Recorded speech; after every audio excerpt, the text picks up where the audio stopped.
Magandang gabi po, Luzon, Visayas at Mindanao.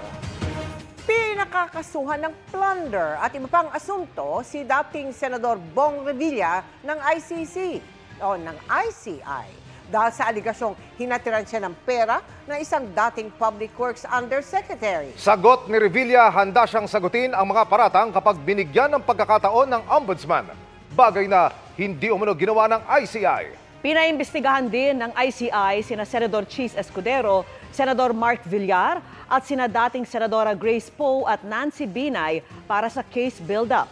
Nag-resign naman sa komisyon si ICI Commissioner Rogelio Singson. At nakatutok si Joseph Morong.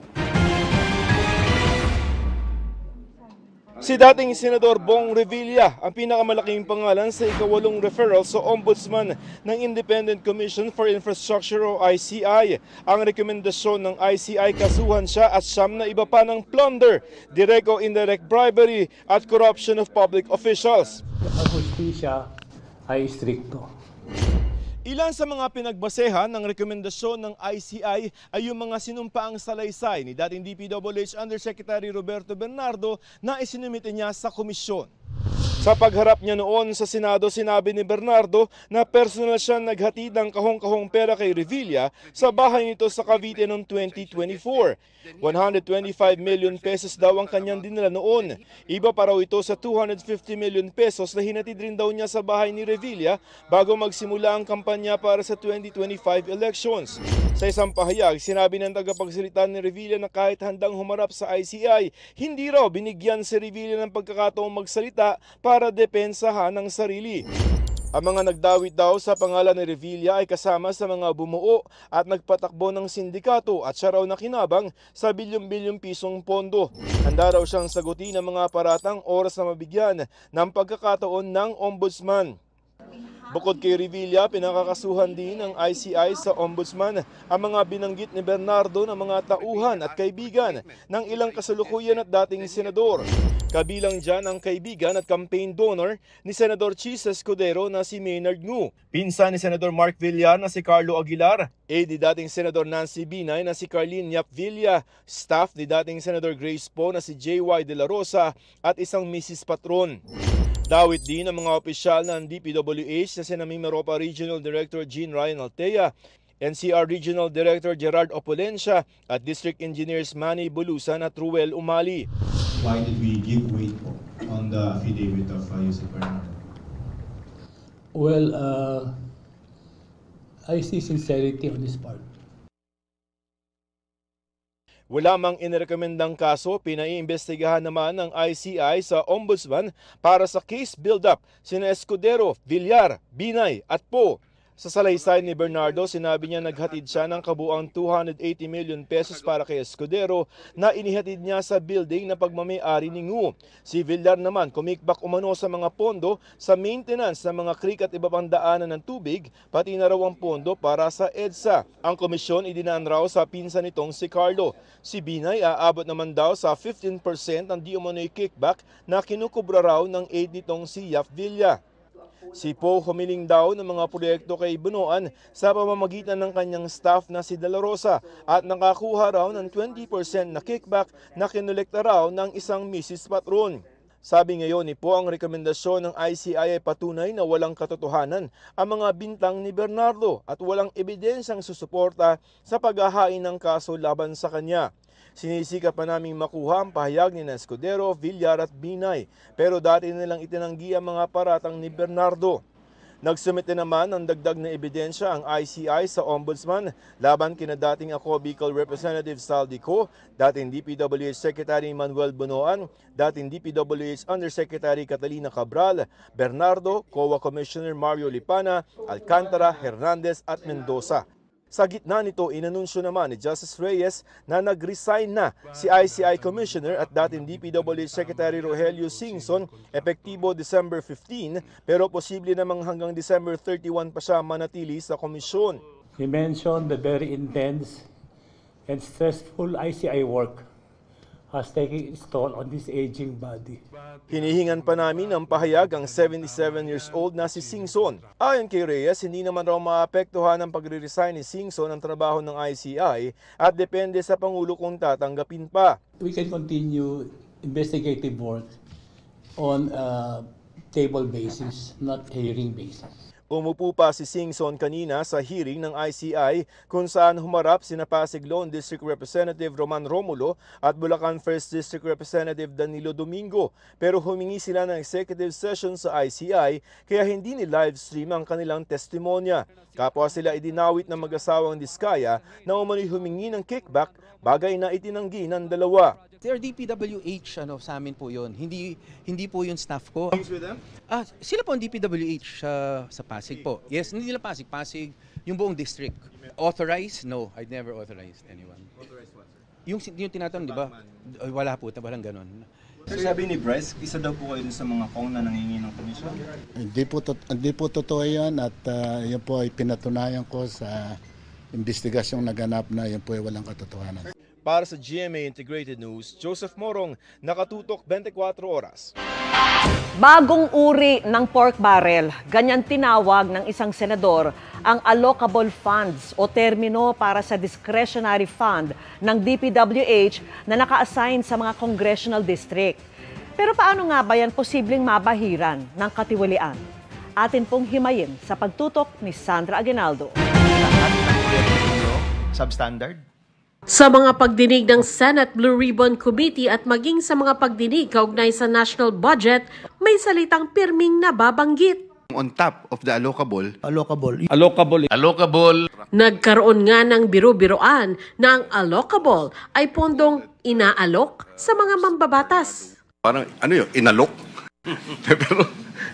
Pero ano nga ba ang allocable funds? Paliwanag ng DPWH, ang allocable funds ay mga discretionary fund ng DPWH na naka-assign sa mga congressional district.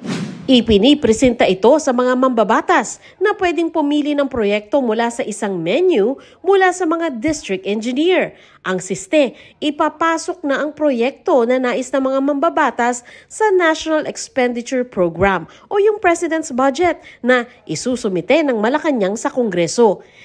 Ibig sabihin, wala pa man sa Kongreso, nakasuksok na sa President's Budget ang mga proyektong gusto ng mga mambabatas. Nauna ang pondo kahit wala pa man ang proyekto, kaya sabi ni Senador Panfilo Lacson, pwedeng mapasukan ng katiwalian. Dito sa allocable, ang sindikato dito, DPWH at saka yung mambabatas.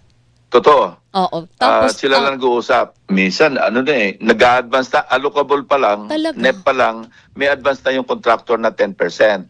Ibig sabihin, hindi pa nga naipapasa yung batas at hindi pa nagde-deliberate sa both houses, tukoy na nila kung sinong contractor. Naintriga ang ilan sa paraan ng pagtukoy ng DPWH sa allocables. Hindi kasi pantay-pantay ang pondo ng mga distrito. Ayon sa ulat ng Philippine Center for Investigative Journalism, mula 2023 hanggang 2025, pinakamalaki umano ang allocables na napunta kina Presidential Son, Ilocos Norte Representative Sandro Marcos at late Representative Ferdinand Martin Romualdez.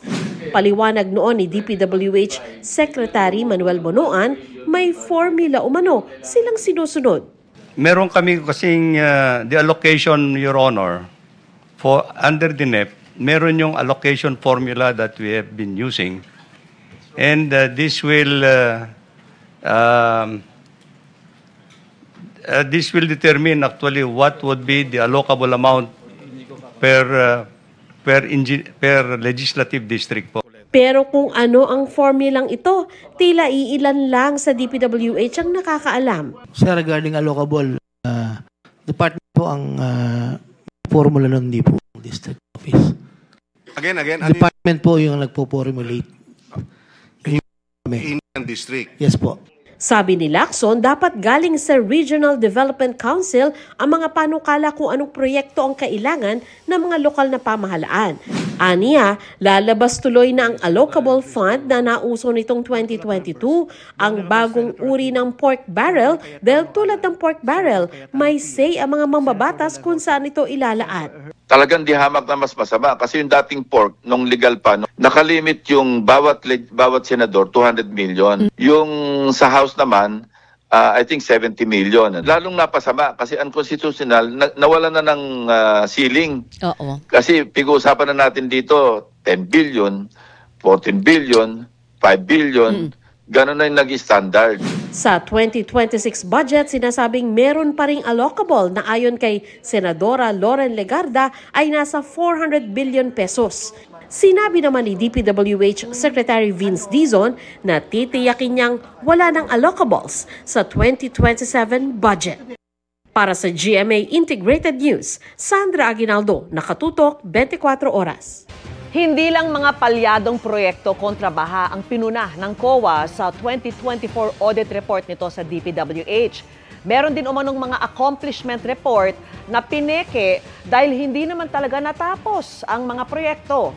At may mga hindi siningil ng penalty kahit delayed ang mga proyekto. Nakatutok si Maki Pulido.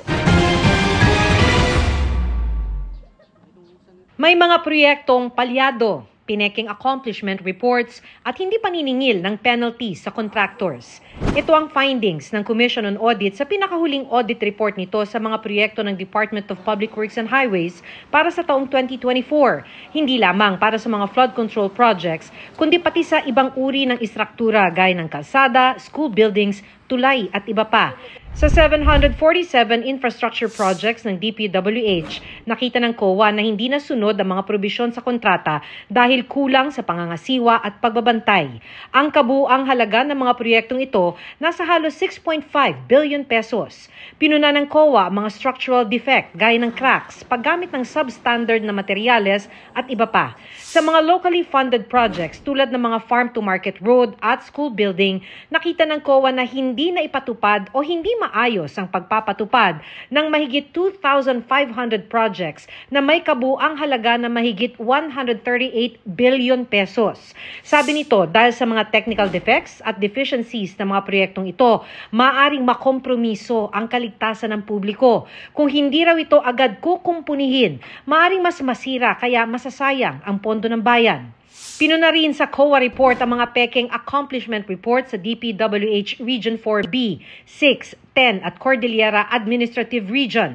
May nakitang halos 2 billion pesos na halaga ng mga proyekto na idineklara ng 100% completed kahit na hindi pa ito tapos o kaya ay may depekto ang proyekto. Sa kabila nito, nabayaran ng buo ang kontraktor ng 48 proyekto ng mahigit 2 bilyong piso. Naka-highlight din sa report ng COA ang mahigit 1.5 billion pesos na advance sa mga kontraktor na hindi na nabawi kahit kumpleto na ang proyekto, tinapos o tatapusin na ang kontrata. Sa ilalim ng batas, kung bigo ang supplier na ipatupad kung ano ang nasa kontrata sa kabila ng time extension, maaari na itong patawan ng penalty. Pero nakita ng COA na marami sa mga kontraktor ng DPWH projects ang hindi rin pinatawan ng liquidated damages kahit lagpas na sa 1,000 araw ang delay. Ang iba naman, mas mababa pa ang penalty sa dapat na halagang siningil sa supplier o contractor. Sa tugon ng DPWH, sinabi nitong may 450 billion pesos para sa halos 11,000 na infrastructure projects na hindi pinanukala ng DPWH at sumulpot na lang sa General Appropriations Act pagdaan sa Kongreso. Ito raw ang dahilan kung bakit limitado ang kanilang kahandaan para ipatupad ang mga proyekto. Sinisikap pa namin kunan ng pahayag si dating DPWH Secretary Manuel Bunoan ang nakaupong kalihim noong panahong sakop ng COA audit report. Para naman kay kasalukuyang DPWH Secretary Vince Dizon, kailangan talagang maayos ang budget process at matiyak na may plano at kailangan ng proyekto bago ito paglaanan ng budget. Yun talaga ang punot dulo nun eh. Kung magiging stricto tayo na kailangan ang mga project para mapondohan ito sa budget, kailangan kasama sa mga plano ng mga probinsya, ng mga region. Kailangan ang mga proyekto, kailangan yan ng masusing mga pag-aaral. Yun ang magiging solusyon para hindi na maulit yung nakita natin. Para sa GMA Integrated News, Maki Pulido, Nakatutok, 24 Oras. Mahigit 58,000 magsasaka ang nakatanggap ng cash assistance pero napag-alamang hindi kwalifikado. Batay sa 2024 Annual Audit Report ng Commission on Audit sa Department of Agriculture, hindi sila kwalifikado sa Rice Farmers Financial Assistance dahil hindi sila rehistrado sa programa, kulang sa dokumento o hindi naman talaga magsasaka. Meron din umanong farmer beneficiaries na namatay na, inactive o hindi kabilang sa master list ng mga kwalipikado. Sa kabila niyan, nakatanggap sila ng 5,000 pisong ayuda. Ang iba nga, dobleng cash assistance ang natanggap. Habang ang mahigit 48 magsasaka naman, hindi nakatanggap ng cash assistance kahit kwalipikado dahil sa kakulangan sa koordinasyon at field validation.